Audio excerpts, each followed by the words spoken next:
Okay, so for this activity, this is just similar to the first problem.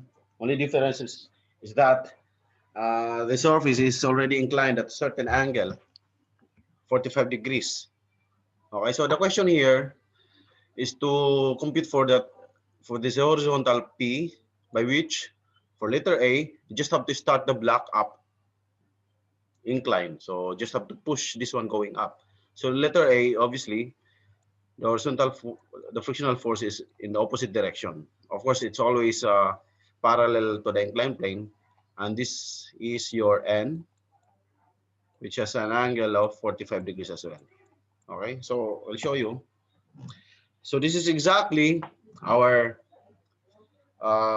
figure how the forces will react once you would like to force this one going up the plane. So this is the F, this is the N, which is perpendicular here. Okay, you have 45 degrees here, because it's also 45 degrees here. All right. So your R is always at an angle theta, which is the 14 degrees from the coefficient of friction, or angle of coefficient, angle of friction, I should say, angle of friction 14 degrees. Your resultant force is always at an angle of friction from the normal force. Okay, so how do we compute for P? Okay, so we have to draw it in a free body diagram, showing it in a Cartesian coordinate system. This forces would look like this one. Okay, you have here P going to the right, and then you have here 600 going down. Okay, and then you have here R. Okay, which is obviously this one is 45 from here, and then you have here 14. Okay, meaning the total from the vertical will become 59. Okay, from here we can sum up forces vertical, horizontal, or by polygon method. Okay, by polygon method or by summation forces vertical, you can have forces up is R. What is this angle? This component is just cosine 59 of R opposing 500. And then if we are going to sum up forces horizontal, obviously you have here this component. It's just P over this side is just R sine 59. Okay, which is already this one. But there's also another solution. If you would like to have, this is go by polygon method, this one is 500. This one is P. And then from vertical angle, you have R. Okay, which is an angle of 59. Okay, this is P. This is 500. So from here, you can also compute the value of P. Oh, okay, this is just actually tangent. Tangent 59 is just equal to opposite P over 500. Okay, so it's up to you what choices you will prefer, what solution you will prefer. Okay, so next, if you would like just to prevent the motion down the plane, so meaning, okay, so for example here, you have here the block, right? This block. UP just wanted to prevent from going down the plane. In other words, there is no force that will move this block going up. So the movement of the block is going down, which in short, the frictional force is also going up, opposite to the movement. And with this case, you have here N again, which is just normal, perpendicular to this incline, and you have here 45 degrees from the vertical, see, from here, going here, okay? And then we know that your R is always the angle of friction here coming from the N, which is equal to 14. So if this is 45 and this is 14, the remaining angle of, okay, of R coming from this vertical angle is just 31, okay? Understood? Because this one going here is 45, this one going here is 14, so the remaining here is 31, and this 31 is this. Okay, so you have the same method. You can have polygon method or summing of forces vertical and horizontal. Okay, so you can have here 500. You can have also here 31. okay? And you can have here P, you can have here 500, and you can have here R. Okay, so it's up to you to choose, or you can sum of forces vertical or sum of forces horizontal.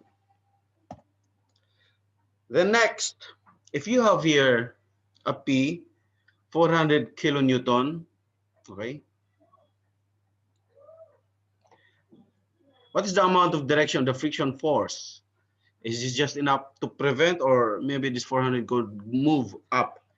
If you can see here in the first, okay, the P that you can use, okay, the value of P that could move up is around 832. In other words, this 400 kilonewton will not move this block going up. It will just, okay, maybe add to or prevent or something like this one. So in other words, your F is going up, okay, because the block will be going down. Okay, so we have this orientation. The question is to compute for the amount of friction force R. Of course, you need to compute the angle, okay, that direction. So what is this angle? So as we are saying always, that R, or the resultant frictional force, from here is all equal to theta. And if this is 45, okay, because this is 45, and that one is 45. So in other words, this one is 45 minus theta. So we can come up with this free body diagram that you have. Your R is at an angle of 45 minus theta from the y-axis, and by which you have P horizontal and then 400 going down. Summing of forces vertical, as you can see, R cosine of 45 minus theta, this is the one, is equal to 500. Okay, forces going up is equal to forces going down. In other words, you only have two forces, okay, in the vertical components or vertical direction. And similarly for horizontal, you have your P, and then this component which is just sine of 45 minus theta, and then R. Okay, so you have equation 1, equation 2. If you're going to divide equation 1 by equation 2, that becomes cosine and sine. 45 minus theta will just cancel out. R will just also cancel out. In other words, you will have cotangent. 500 divided 400 is just 1.25. How this one happened? Equation 1 divide equation 2. See, equation 1 divide equation 2. What does it mean? See, R cosine 45 minus theta, and then you have here R sine 45 minus theta. So cosine over sine is just equal to cotangent. Obviously, R will cancel out. So cosine over sine is cotangent. So this is now cotangent 45 minus theta. 500 by 400 is 1.25. So 1.25 divide cotangent, or that just equal to 38.7 degrees. So your theta, or this angle, is 6.3. In other words, N, or your R, okay, this R coming from N is just equal to, this one is just 6.3. That is when P, or load here, is equal to 400. And from here, if you have already 6.3, obviously you can compute everything, okay? This one is 6.3, 45 minus 6.3. In other words, you can compute the value of R. Okay? Any questions?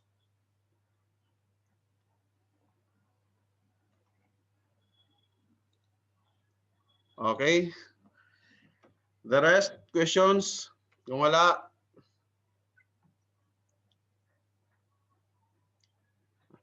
okay, any questions? If you don't have questions, you might have to take coffee. 5 to 10 minutes, you get coffee, and then we'll continue. Okay? Parang inaantok tayo eh. Kape lang tayo saglit, 5 to 10 minutes, then we'll continue. If you don't have questions, okay? Next topic is wages, okay?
Okay, welcome back. Let us continue.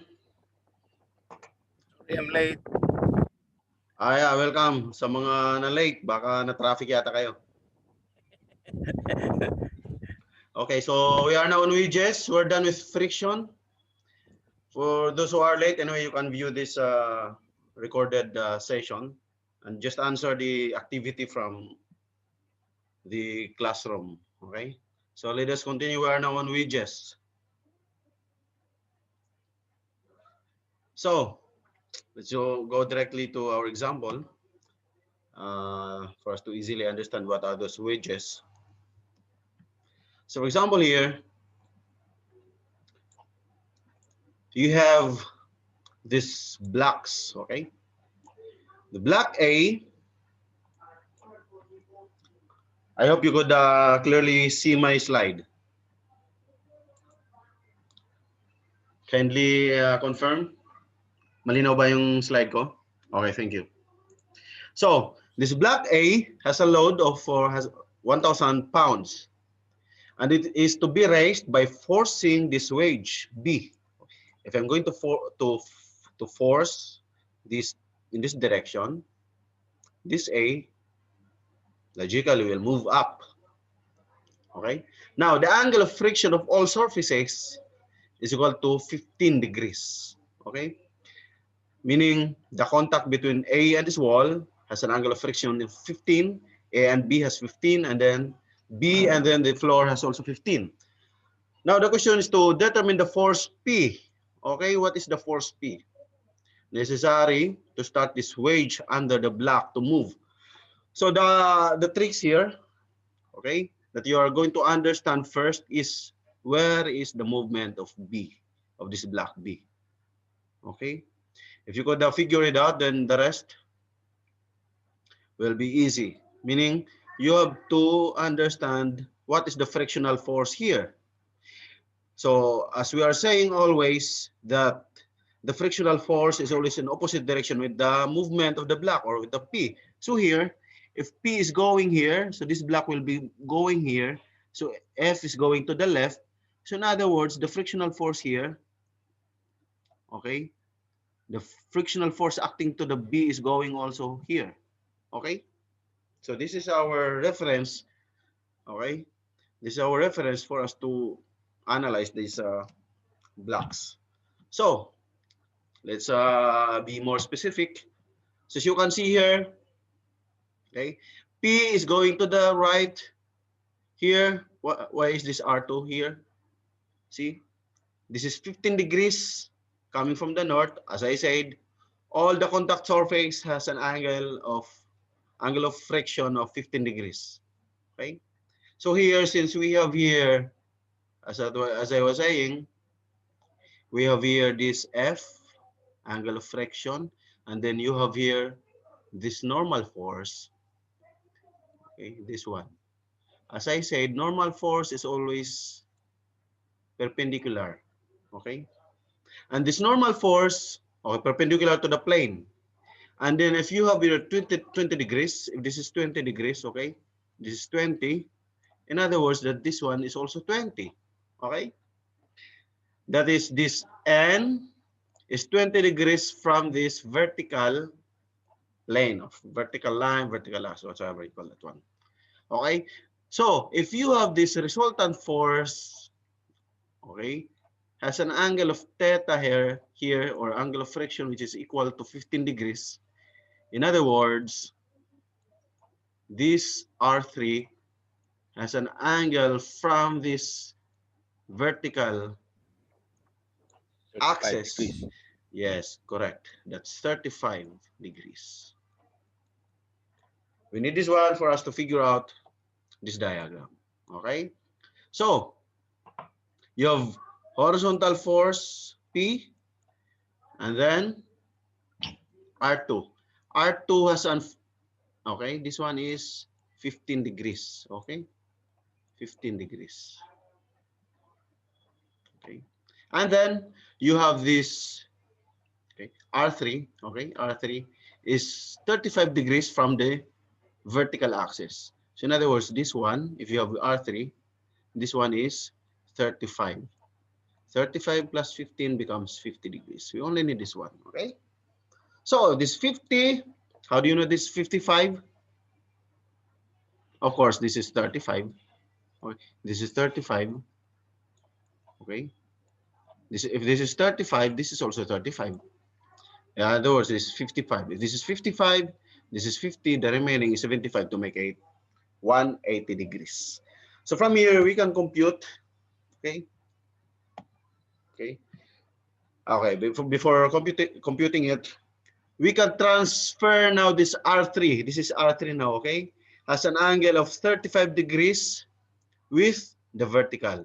If this is 35 with the vertical, now if we transfer it, if we transfer that R3 to the block A, this is also 35 degrees with respect to the vertical axis. And now the force is in this direction, okay? R1 has an angle of 15 degrees. As I said, all angle of friction of all contact surfaces is equal to 15 degrees.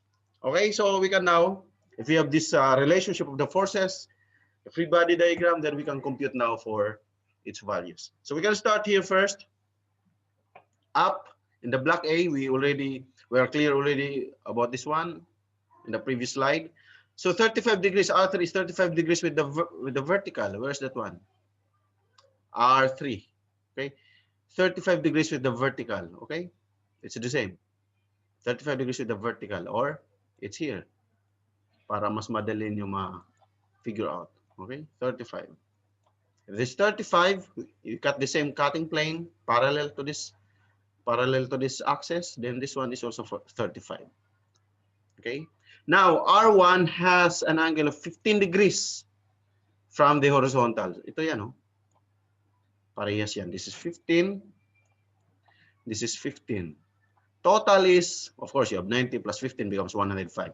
You have 105, you have 35, the remaining becomes 40 to make it 180 degrees. And then by sine law, you can have R3, as in yung R3, ito, is to the opposite of 105, okay? R3 and then sine 105. And then you have 1,000, okay, this one, vertical load, ano? Ito yan. Is 1,000 is to sine 40. Ano yung sine 40? Itong opposite. Okay? Since we are looking after the value of P, kahit di na natin isolve tong R1, okay? But just in case na you need to solve R1, eh, sine law lang naman. Ganito rin naman yung kailangan yung gawin. Okay? Now, block B. This one, we already figured it out earlier in the slide. So we can do the same, okay? applying sine law. Okay? 1503, ano yung 1503? This is R3. Ito, R3 is to sine of 75. And then P is to sine of 50. So we can have value of P, which is 1,192 pounds. Any question?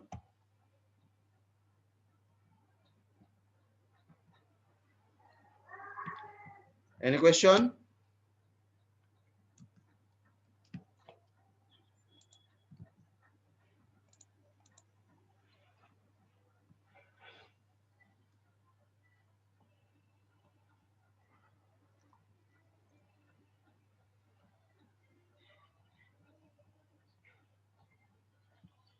Walang tanong, nawala yung isang problem dito.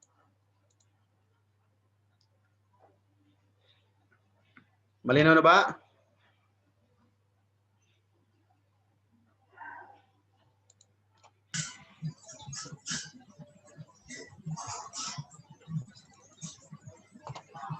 Okay, if you don't have questions, I am going to ask the question. Okay? So, wala mga question, ako na lang mag-ask. Okay, so I want you to... Okay, wait.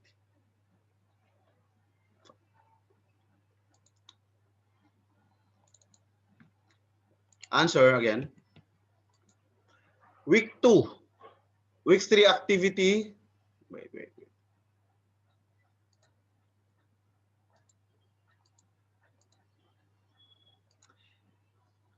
This one, okay? Click this one, week 3 activity 2. Ano? Not yet. Hindi ko pala ito nagawa.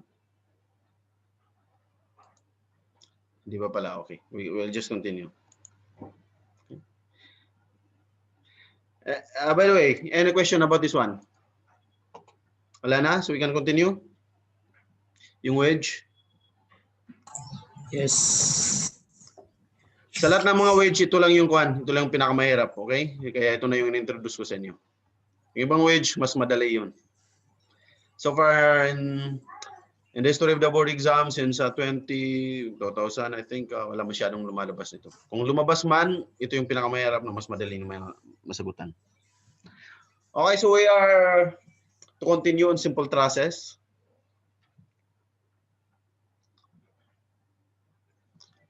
So what are the necessary analysis that we can have, that we should have to understand in simple trusses? Of course, we have the method of joints and method of sections.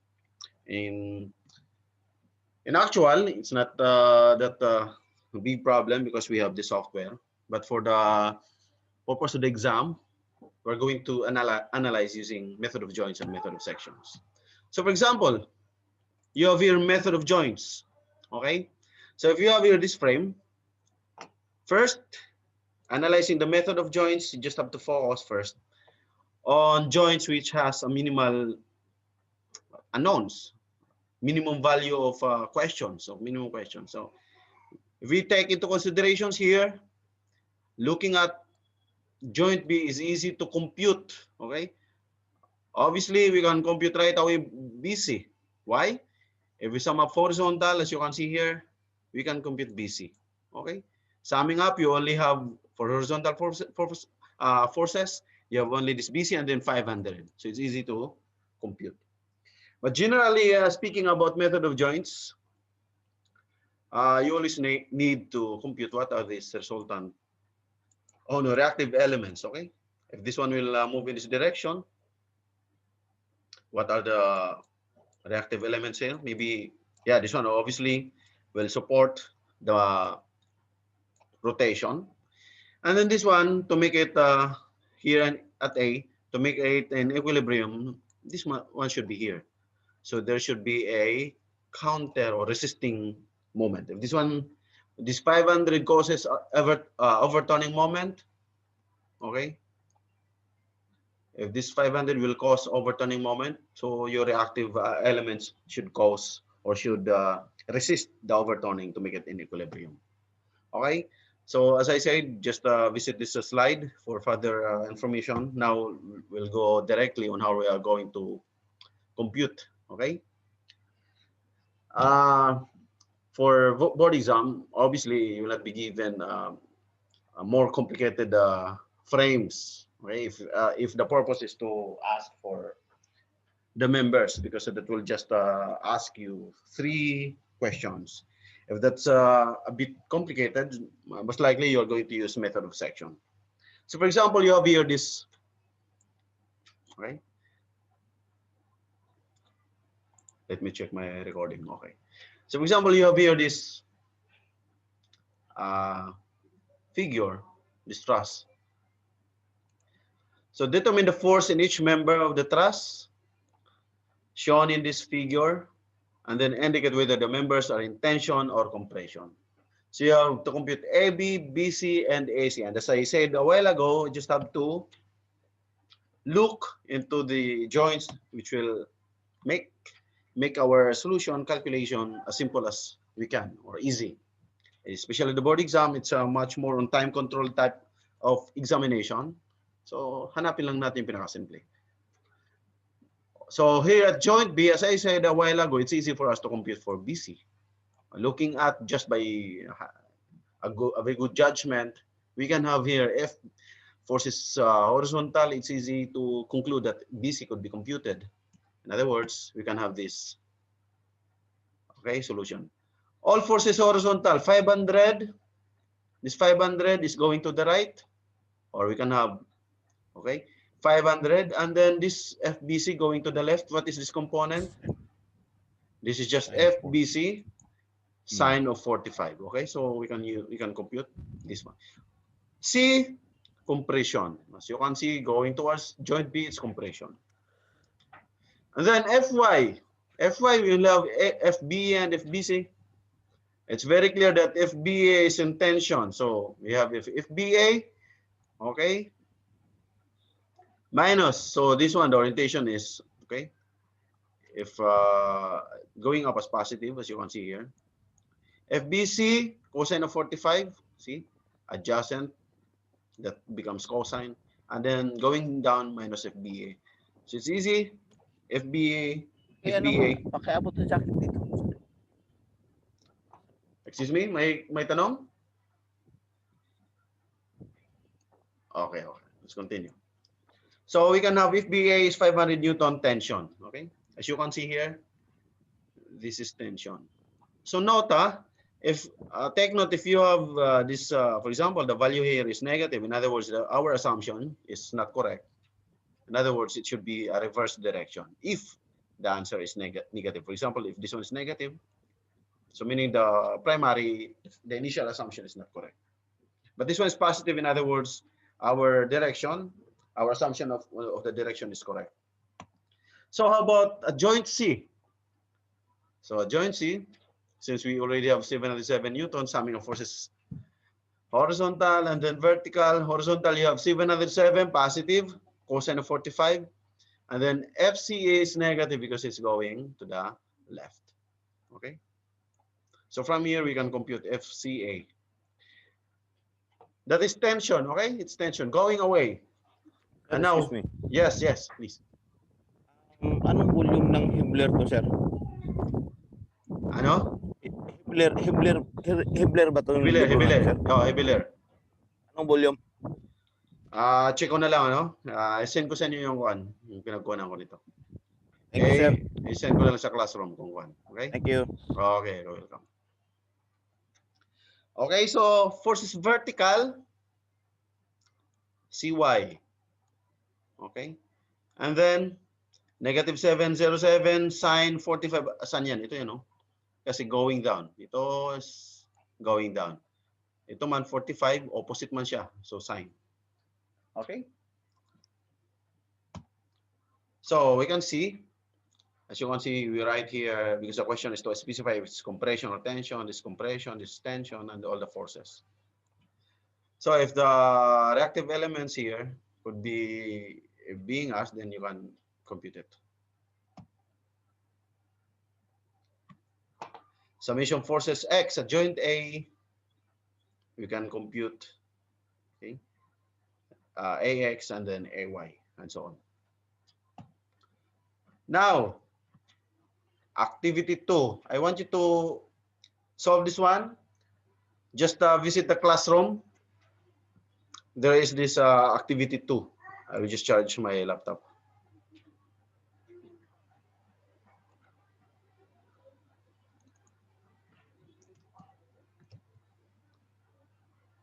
Okay, here, week 3, activity 2. I want you to just click this one, okay, and then answer, please. I'll just charge my laptop.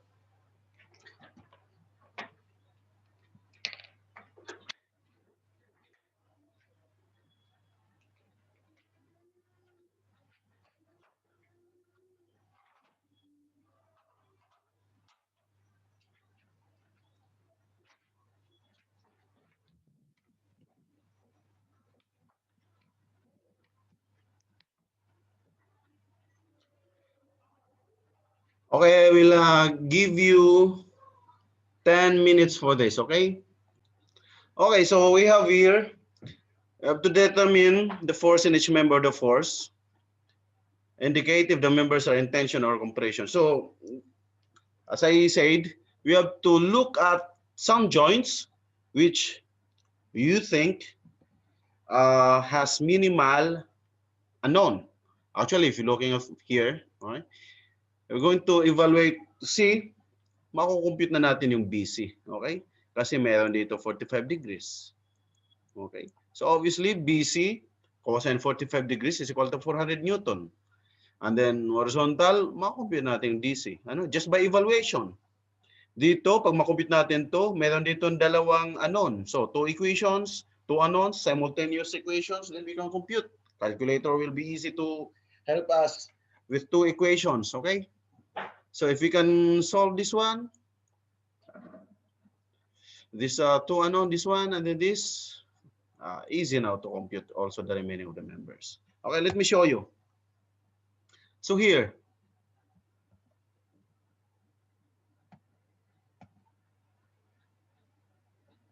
okay, joint C. Okay, joint C muna tayo. So as I said earlier, yung joint C, very clear siya. Ito, ano? Tension. Ito, para maging, bakit ka mag-assume, compression I should say. Bakit ka mag-assume ng compression dito? Kasi nga may 400 dito. By just evaluation, dapat ganito rin yung force dito para maging equilibrium. Okay, so kung compression dito, dapat compression din dito para maging equilibrium nga siya. Kaya nga meron tayong ganito. Okay? So, becoming of this one, sum of forces vertical, 400 negative kasi pababa, and then 45 sine of BC, ito yan, oh, 45 sine, so you can have the value of if BC, which is 566 Newton. Now, summing up forces horizontal, ito, cosine of 45 BC is just equal to FCD. Or, FCD going to the right is positive, going to the left, negative 566. Ito yan, no? Okay? 56 BC, kasi na-compute na natin eh. Okay, na-compute na natin. Cosine will give us FCD na equals to 400 Newton. Naintindihan niyo ito?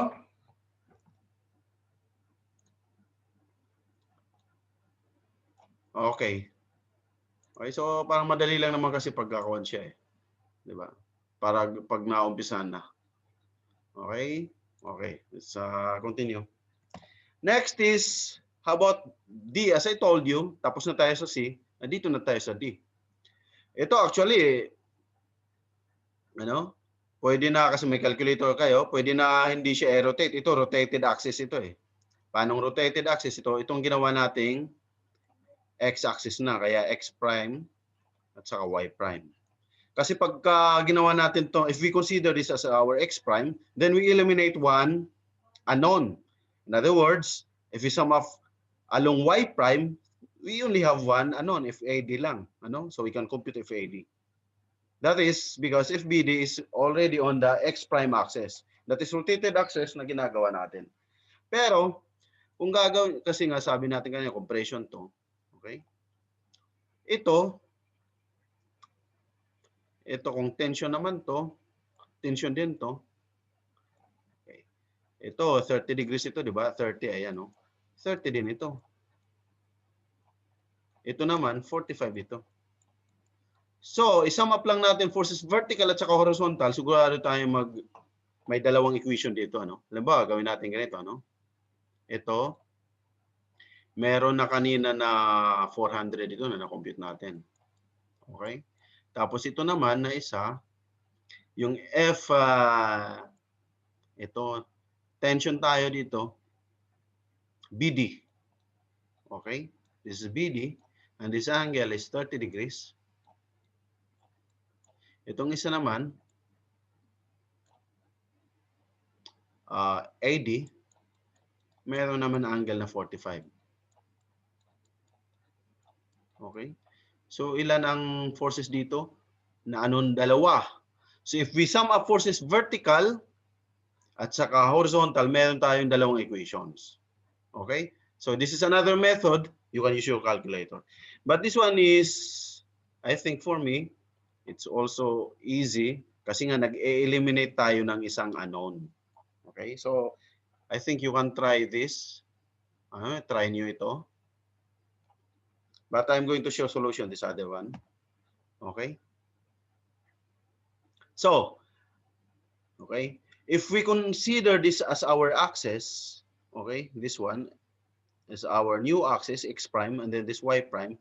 So if this is 30 degrees, okay, malinaw naman doon, nakalagay 30 degrees. And then this other one is, if this is 45, ano? 45 ito. So kung this one is 30, this is 40. Okay, this is 30. Okay, this is 30. This one is 45. So remaining dito is 15. Kasi 15 plus 30, 15 plus 30. This one is 15. This is 30, 45. Then you have here 45 also. So you have 90. So, kung itong gagamitin natin na nag-rotate tayo ng axis, ito na yung bagong axis natin, x prime. If you consider sum of forces at this x prime, ilan ang forces dyan? You have FBD. Asan FBD? Ito mismo, ano? And then minus 772. Paano itong 772.24? Ito pala yan. Nag-sum up muna tayo ng forces along y-axis kasi pag mag-sum up tayo ng forces along y-axis, meron lang tayong dalawang forces, two forces that we can easily compute for this only one unknown force.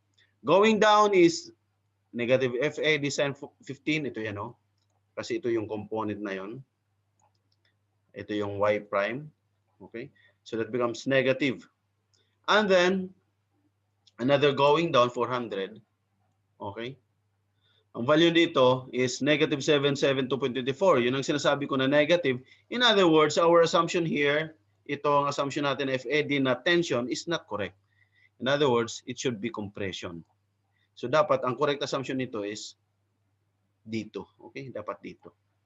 In other words, anyway, as I said, the computation will confirm from our initial assumption if our direction is correct.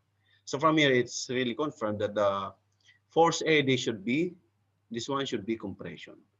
So move here, summing of forces horizontal, ano? Sum of tayo ng forces horizontal along x prime, yung rotated axis na natin. So we only have one unknown, yung FBD. Okay? You have negative 772.24, ito yung FAD. Nilagay natin negative kasi nga, ito pa rin ang nilalagay natin, kaya nilagay natin negative. Anyway, kung ibaliktad na natin yung correct na direction na, that's still negative. Okay? Negative pa rin kasi opposite yung direction. And then you have negative 400. Ito nga, negative 400 kasi in this direction siya. No? Sa kabila siya. Dito yung positive. Ito yung positive. Andito yung negative. Okay? Andito yung negative. So in other words, we can compute FBD. So the best way to review para mas for you to assess if you really understood this problem, right after our review, katapos ng review natin, kung magsusulat kayo, dapat may notebook din kayo, lagay niyo yung solution, how you do it, answer this again, okay? In your free time, I understand you still have a schedule after this one. So pagkatapos mo, may free time ka naman, solve mo ulit, ano? Transfer in your notebook by solving it again. Okay, any question about this? Okay? Any question?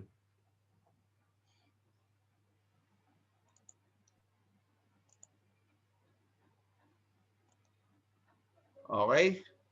Thumbs up. Very good. Sir Jim, Oh, sir. ang dali tingnan ng ano sir, ang explanation mo. Eh, di, tingnan mo na lang lagi, sir. Tingnan yung problem, parang ang hirap. Ano bang nangyari dito? Subukan mo na lang ulit, sir. Makukuha mo din yan. Kulang lang siguro ng practice to sir, no? Practice lang, practice. Okay? Ando naman yung kuan, magbibigay ulit ako ng assignment, tapos practice nyo lang. Parang kuan lang to mga Thank you sir, thank you. makakaya nyo yan. Ako. Walang hindi pwedeng kayanin. Nakaya nga si COVID, ito pa. Okay, so let's continue. Section naman tayo, method of section. There are some cases na pagka mga ganito, ano, medyo complex yung frame, eh, hindi advisable na magme-method of joints kayo. Isipin nyo, you have how many members? 1, 2, 3, 4, 5, 6, 7, 8, 9, 10.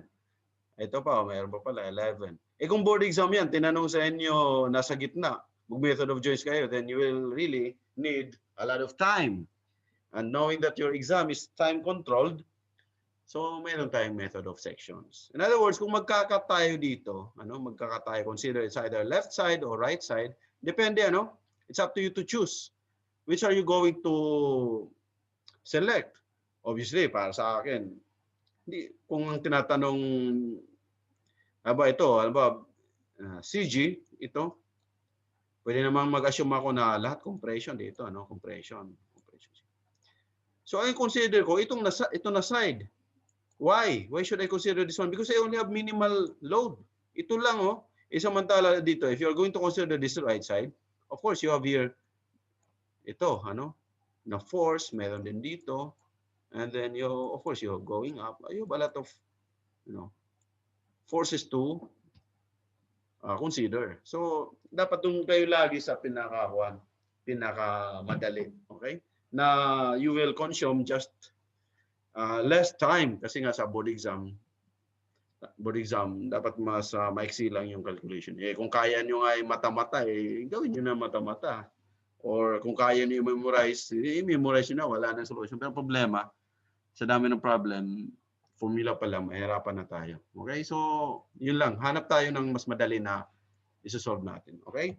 So, sa I said, nag-cut tayo ng section. Ito, ano? Nag-cut na yung section. So, ito yung mga assumptions natin. Sabi ko nga, assumption lang naman itong direction. Well, during our calculation would tell if our initial assumption is correct.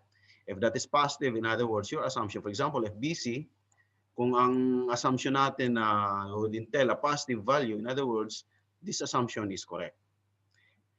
And in other case, kung negative siya, dapat ito in opposite direction. Ganon lang naman yun. Okay? So as I said, kayo pipili kung this side or this side. Makita niyo naman dito, napakadaming forces na i-consider niyo. So doon na kayo sa mas maiksi. Okay? Sa mga maliit lang na forces. So example. Okay? Itong example. Okay? Let us compute. Okay? Let's compute here the forces. Okay? Of all the members. So first, we cut the section. Or first, we sum up forces horizontal. Ito pa lang, ano? Makikita na natin anong mga forces na dapat natin ma-compute. This is pin connection. And while the other support is roller. Roller, ibig sabihin, wala tayong support dito. Ano? Wala. Kasi this one is free to move in sideways direction. Whereas here, syempre, you have here 400 Newton going to the right. Obviously, you need to make it in equilibrium. Dapat left siya. So that's why we have here. And looking at the figure with our very good judgment, makikita na natin at 400 equals siya. AX is equal to 400. Kaya nga, ito pinakita lang sa solution dito. Pero makikita nyo na. Sa exam, minsan, tinatanong mga simple. What is the horizontal value? Horizontal support or the reactive element in the horizontal component at joint A, parang ganun question. So, by our judgment, by visual evaluation natin, makikita na natin is equal to 400. Now, if we are going to calculate the reactive elements, ito nga, may AY at saka DY, siyempre, basic dyan yung magte-take moment lang tayo. Take moment tayo dito sa A, makompute natin yung DY. Of course, let's say, negative 1,200. Bakit 1,200 negative? Ito, kasi ang consideration dito positive, counterclockwise. So ito, papunta dito, negative siya, times 8. Ngayon sa inyo, if you are, if you prefer this one as positive, parang sa akin, ganun naman yung orientation ko lagi. So we can do that. But regardless of your orientation, we will come up with the same answer. Okay? So you have here, where is this negative 400? Ito, clockwise din, pag ganun. Ito yung distance 3 meters. Kaya negative 400 times 3 meters. And then you have dy. Itong dy naman ito, dito tayo nag-rotate dito. So ang rotation nito pag ganun, So that is our assumption na positive counterclockwise. Ito, counterclockwise. dy times 12 equals to 0. Wala nang ibang forces, okay? Kasi dito nag-ikot tayo. AX, AY, hindi nakasama kasi wala siyang rotating distance. Okay, so dy we can compute 900. And then if we sum of forces vertical, we can compute AY. Kasi nga, dy, 1,200. Okay? So we can compute AY, which is equal to 300. Ito, 300. Okay. Now, let's cut that section. Okay? Yun ang sinasabi ko. Ito. Asan nang i-consider natin? Ito or ito? Dito na tayo, We compute FGA, FGC, or FCG and FBC. Okay? Dito pa lang. Okay? Magsama pa lang tayo ng vertical axis. Makakompute na natin yung FGC actually. Okay? But here, I'll show you the solution. Summation moment at G. Saan tayo daw mag-take moment? Dito, We'll take moment here at G. Okay, our consideration as positive, ganito, Positive. Si Hibbeler mahilig na ganun positive. Ibang book, positive is clockwise. Okay? So negative 300, saan yung negative 300? Ito, ikot tayo dito sa G, papunta doon. Kasi nga clockwise siya. Negative yun, times 4. Okay? And then another negative 400, yung horizontal na reaction sa A, ito.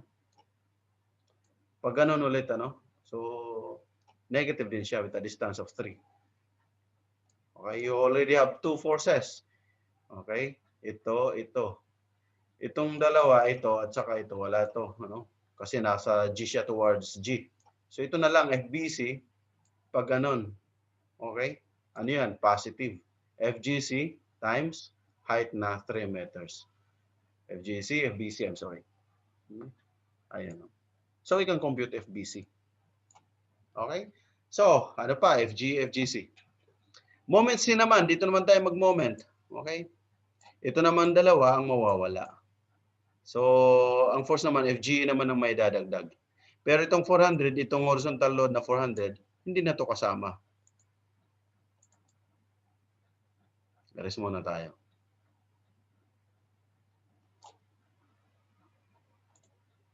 Okay?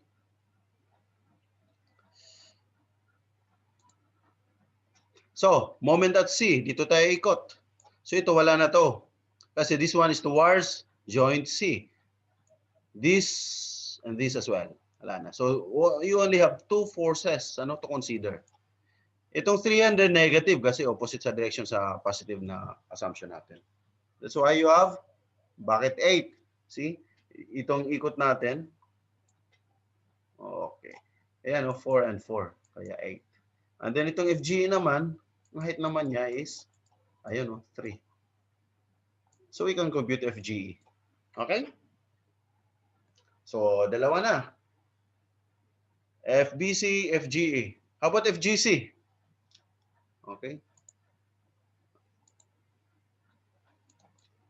FGC, paano man tayo mag-compute? Pwede na tayo mag-take moment dito. Madami ng choices tayo kasi marami ng node. Pwede tayo mag-take moment dito, compute natin FGC. Ano? Or pwede rin tayo mag-take moment dito, mag-compute natin FGC kasi pwede natin extend ito dito, maging ganon. O, ganon. Okay? Ito FGC. Ito rin FGC na. FGC Y. Ito naman FGC H or X. Okay? Pag mag-take moment ka dito sa A. Pwede mag-take moment ka dito. Okay? Ganon din. So, madaming solution. Pero mas madali na lang sa mission forces vertical tayo. Sa mission forces vertical equals to 0. Which is yun na yun. No? How many forces do we have if you sum of forces vertical? Ito lang, oh. 300 Newton going up at saka itong negative 3.5 FGC. Ano itong negative 3.5? Kasi ito, 3, 4, 5. Itong vertical na to, ito, multiply mo lang to sa, ito lang is 3, 5. Bakit 3, 5? This is the, see? 3 and 5. According to slope, you have this side and then the hypotenuse 3 over 5 of F, G, C. Ayan na yan. Okay? Negative kasi, siyempre, pababa. Okay? Equals to 0 kasi wala naman, ano pa bang vertical forces dito? Ito lang naman. Ito. Ano? Ito, mga horizontal forces naman to. Okay? Actually, dito nga. Pag kung na-compute na natin, una na-compute natin dito is FBC, ito, ay makakompute na rin natin FGE. Okay? So, FGC is equal to 500. Okay? So as I said, note, it is possible to tell by inspection yung proper direction, no, ng mga members. Yung sinasabi ko nga, by just investigation, ito makikita nyo na. At member C, FGE, ito at moment C, FGE is in compression because the moment ito na 300 is in, pag ganun siya. So dapat FGE pag ganun din. Pag moment mo dito ba sa C, yung FGE, dapat, bakit orientation doon sa pag ganito? Kasi nga yung 300 mo dito pag ganyan. Para maging equilibrium siya. And take note, okay, take note, top members sa mga truss, usually, ano yun? Compression yun. Isipin na lang natin ganyan, okay? Pag mag-sag yun, sa taas, magko-compress, okay? Sa ilalim naman, mag-tension, okay? So, yung mga initial assumptions ninyo, sa taas laging compression yan. Okay? Sa baba, or bottom chord, tension. Okay, any questions? Next natin, centroids na. Pero, yung next topic natin, next meeting na to, medyo masakit ang mata ko, galing ako sa optical check-up ko, dilation ako. Malabo-labo pa nga konti. Okay? So, medyo mabilis naman ang kuha natin dahil nga